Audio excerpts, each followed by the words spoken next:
Hi செல்லம்ஸ். நாம் இன்னைக்கு இயல் 3ல் மார்கழி பெருவிழா அப்படின்னு தலைப்பில் இருக்கக்கூடிய செய்தியில் பார்க்க போகிறோம். மார்கழி பெருவிழா அப்படின்னா என்ன பார்த்தோம்? மார்கழி அப்படின்னாலே என்னது? நமக்கு மார்கழி மாதம் காலையில் அதிகாலையில் எழுந்திரிச்சு நம்ம எல்லாரும் என்ன செய்வோம்? வழிபடுவோம், இறை வழிபாடு செய்வோம் இல்லையா? இப்போது அதை பற்றி தான் இந்த பாடலாம் நம்ம பார்க்க போகிறோம். பாருங்கள், நம் முன்னோர்களின் வாழ்வு இயற்கையோடு இயந்தது. திணை வகுத்து வாழ்ந்த வாழ்க்கை அவர்களுடையது. அதிகாலையில் எழுவதும் இறைவனை வழிபட்டு அன்றைய நாளை தொடங்குவதும் அவர்களது அன்றாட நிகழ்வு. குறிப்பாக மார்கழி மாதத்தில் நோன்பிருந்து இறைவனை வழிபடுவது வழக்கம். இது நமக்கு ஏற்கனவே தெரிஞ்சதுதான். நம் முன்னோர்கள் இயற்கையோடு சேர்ந்த வாழ்க்கை வாழ்ந்தாங்க. அதே மாதிரி அவங்களுடைய வாழ்க்கையில இப்படித்தான் வாழணும்னு சொல்லி சில வரைமுறைகளை வகுத்து அதன்படி வாழ்ந்து வந்தாங்க. அதிகாலையில் எந்திரிக்கிறதும், எந்திரிச்ச உடனே இறை வழிபாடு முதல்ல செஞ்சுட்டு அதுக்கப்புறம் தான் அன்றைய நாளுக்கான வேலைகளை செய்கிறதும் அவங்களோட வழக்கமாக இருந்தது. அதே மாதிரி முக்கியமாக குறிப்பாக மார்கழி மாதத்தில் நோன்பிருந்து இறைவனை வழிபடுவது வழக்கமாக வச்சுருந்தாங்க. அப்படி மார்கழி மாதத்தில் நாளுக்கு ஒரு பாடல் வீதம் பாடப்பட்ட 30 பாடல்களின் தொகுப்புகளே திருப்பாவையும் திருவெம்பாவையும். அவற்றில் ஒவ்வொரு பாடலை இங்கே காண்போம். பாருங்க, அவங்க தினமும் அந்த மார்கழி மாதம் 30 நாளும் வணங்குவதற்காக 30 பாடல்களை உருவாக்கியிருக்காங்க. அந்த பாடல்களின் தொகுப்பு தான் திருப்பாவையும் திருவெம்பாவையும் சொல்லியிருக்காங்க. இந்த செய்தியில் பார்க்குறதுக்கு முன்னாடி நம்ம நூல் வழியை பார்த்துடலாம். திருப்பாவை பாருங்க, திருப்பாவை இயற்றினது யாருன்னு நம்ம பார்த்தோம்? ஆண்டாள். சரிங்களா? திருமாலை முழுமுதற் கடவுளாக கொண்ட வைணவ சமயத்தில் ஆலங்கால் பட்ட 12 ஆழ்வார்களில் ஒரே பெண் ஆழ்வார் ஆண்டாள். சரிங்களா? திருமாலை வணங்குறவங்கள வைணவர்கள் அப்படின்னு சொல்லுவோம். இந்த வைணவர்களில் 12 ஆழ்வார்கள் இருக்காங்க. இந்த 12 ஆழ்வார்களில் ஒரே ஒரு பெண் ஆழ்வார் இருக்காரு, அவங்க ஆண்டாள். சரிங்களா? திருப்பாவையை இயற்றிய இவர் பெரியாழ்வாரால் வளர்க்கப்பட்டார்.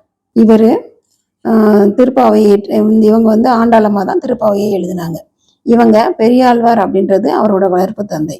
அவர் கோயிலில் சாமிக்கான பூஜைகள்லாம் செஞ்சிட்டு இருக்கிறவர். ஒரு நாள் கோவில் நந்தவனத்தில் அவர் பூ பறிக்கிறதுக்காக போகும்போது அங்கே துளசி செடிக்கடியில் ஆண்டாளம்மா குழந்தையா இருக்காங்க.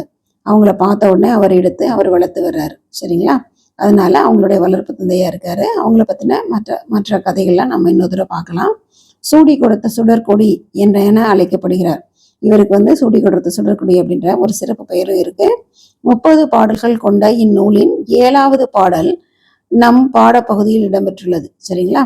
இது திருப்பாவை பத்தினது. திருவெம்பாவை சிவபெருமானை முழுமுதற் கடவுளாக கொண்ட சைவ சமயத்தின் சமயக்குறவர் என போற்றப்படும் 4வருள் மாணிக்க வாசகரும் ஒருவர். இவர் திருவாத ஊரில் பிறந்தார். வாதபூரடிகள் என அழைக்கப்படுகிறார். சரிங்களா? இப்போ திருவெம்பாவை சிவபெருமானை முழுமுதற் கடவுளாக கொண்டு சிவபெருமானை பற்றி பாடப்பட்ட பாடல். சரிங்களா? இப்போ சிவபெருமான் வணங்குறவங்கள சைவ சமயத்தை சேர்ந்தவங்கன்னு சொல்லுவோம். இதுல மாணிக்க வாசகர் மிகவும் சிறப்பானவர். சரிங்களா? அதுல அவர் திருவாத ஊர்ல பிறக்கிறாரு. அதனால வாதவூர் அடிகள் அப்படின்ற பேரு அவருக்கு சிறப்பு பேரு இருக்கு. அவர் எழுதிய திருவாசகத்துல திருவெம்பாவை இருக்கு. சரிங்களா? அதுல திருவெம்பாவையில 20 பாடல்கள் இருக்கு.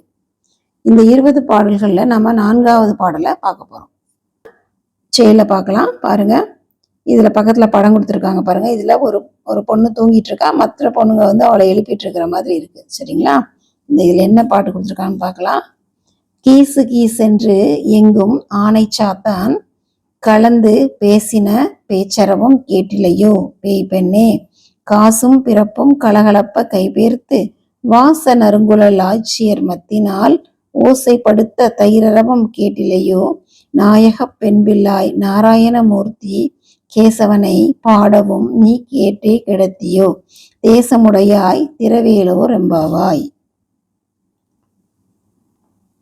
இப்போ இந்த பாடலோட பொருளை பார்த்துடலாம். கீசு கீசு என்று ஆனை சாத்தான் அப்படின்னு ஒரு குருவி இருக்கு. குருவி, இந்த ஆனை சாத்தான் குருவிய கரிக்குருவி, கீச்சாங்குருவி அப்படின்னு ஒவ்வொரு இடத்துலையும் ஒவ்வொரு மாதிரி அழைப்பாங்க. பலவும் ஒலிக்கும் பேரொளி பொழுது விடிந்தது என்றல்லவா தெரிவிக்கிறது. நீ இன்னும் உறகுகின்றாயே அறிவெளி பெண்ணே, மனமுள்ள கூந்தலுடைய ஆய்ச்சியர் கழுத்தில் அணிந்துள்ள வடம்.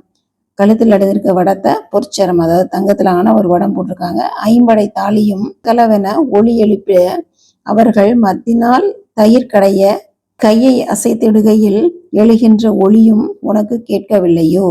பாருங்க, இங்க ஒரு பொண்ணு தூங்கிட்டு இருக்கா, அவங்கள எழுப்ப வர்றாங்க அவங்களோட தோழிகள். எழுப்பும் போது என்ன செய்யறாங்க, இதெல்லாம் சொல்றாங்க. அதாவது கீச்சு கீச்சுன்னு ஆனை சாத்தான் குருவி கூப்பிடுற சத்தம் கேட்கலையா உனக்கு? இந்த சத்தம் கேட்டா பொழுது விடிஞ்சிருச்சுன்னு அர்த்தம், அது உனக்கு தெரியும் இல்லையா? அப்படி இருந்தும் நீ இன்னும் தூங்கிட்டு இருக்கியே அப்படின்னு சொல்றாங்க. அதுக்கப்புறம் ஆய்ச்சியர் இருக்காங்க இல்லையா, ஆயர்கள் வந்து என்ன செய்வாங்க, மாடு பசுமாடு வச்சிருப்பாங்க, பால் கறந்து தயிர் மோரெல்லாம் அவங்க தான் எடுப்பாங்க, சரிங்களா? அப்போ ஆய்ச்சியர்கள் என்ன செய்யறாங்க, அவங்க அணிஞ்சிருக்கிற ஐம்படை அதை வச்சு மற்ற நாள் தயிர் கிடையும் போது அவங்க கையில அணிஞ்சிருக்கிற வளையல் இதனால எழுக்கூடிய ஒளி வந்து கேட்கலையா உனக்கு? அந்த ஒளி கேட்கும் போது அப்ப அவங்க எல்லாம் எந்திரிச்சிட்டாங்க, அப்ப நேரம் ஆயிடுச்சு அப்படின்றது உனக்கு தெரியணும்ல.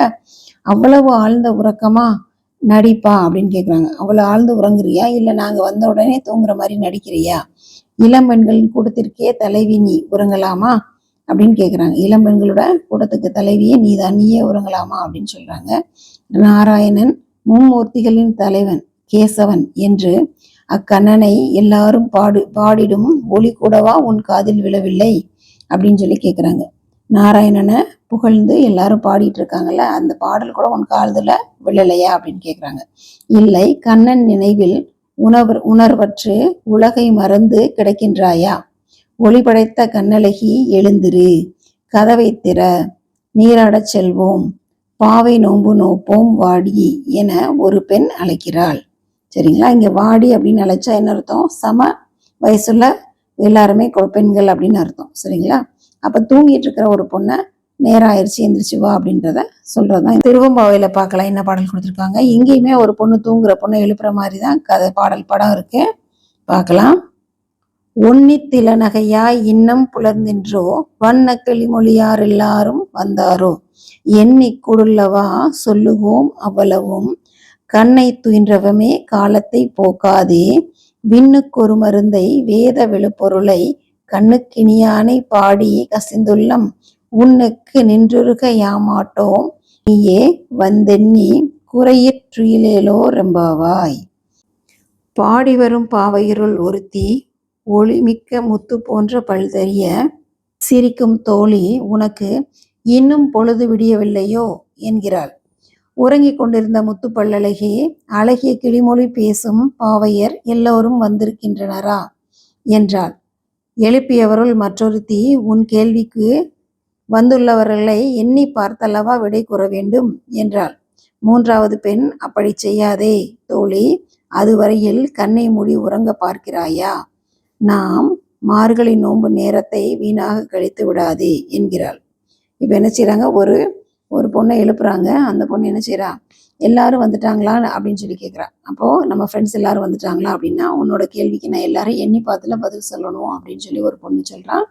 அதுக்கு இன்னொரு பொண்ணு சொல்றா, நீ அப்படி செய்யாத, ஏன்னா நீ இன்ற வரைக்கும் அவன் இன்னும் கொஞ்ச நேரம் தூங்கணும்னு நினைக்கிறா அப்படின்னு சொல்லி சொல்றாங்க.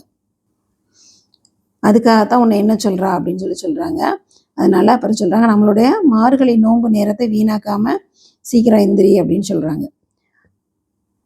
நான்காவதாக ஒருத்தி, விண்ணவர்க்கு ஒப்பற்ற அமிழ்தாக உள்ளவனை, நான்மறைகள் போற்றும் உயர்ந்தவனை, அடியவர் கண்ணுக்கு இனியவனை போற்றி புகழ்ந்து பாடி மனம் குலைந்து நெகிழ்ந்து உருகிடவா என்றாள். அதை கேட்டும் உறங்கியிருப்பவள் இன்னும் உறங்கச் சென்றாள். அதை பார்த்தவள், நாங்கள் வந்திருப்பவர்களே எல்லாம் எண்ணி பார்த்து காலத்தை வீணாக்கிட மாட்டோம், வந்திருக்கிறவங்களெல்லாம் எண்ணி நாங்கள் என்ன செய்ய மாட்டோம், நேரத்தை வீணாக்க மாட்டோம், நீயே வெளியில் வந்து எண்ணி பார்த்துக்கொள், எண்ணிக்கை குறைந்தால் அவர்கள் வரும் வரை நீ போய் உறங்கலாம், பாவாய் தோழி, எது செய்யத்தக்கது என்று நீயே முடிவு செய்து கொள் என்று முடிக்கிறாள். சரிங்களா? அவ என்ன சொன்னதுனால நான் போய் என்னன்னா அவ்வளோ நேரம் நீ திரும்ப தூங்கிடுவேன், அதனால நீயே வந்து எண்ணிக்கோ அப்படின்னு சொல்றாங்க. சரிங்களா? இதுதான் இந்த பாடலோட கருத்து. Thank you children, have a nice day.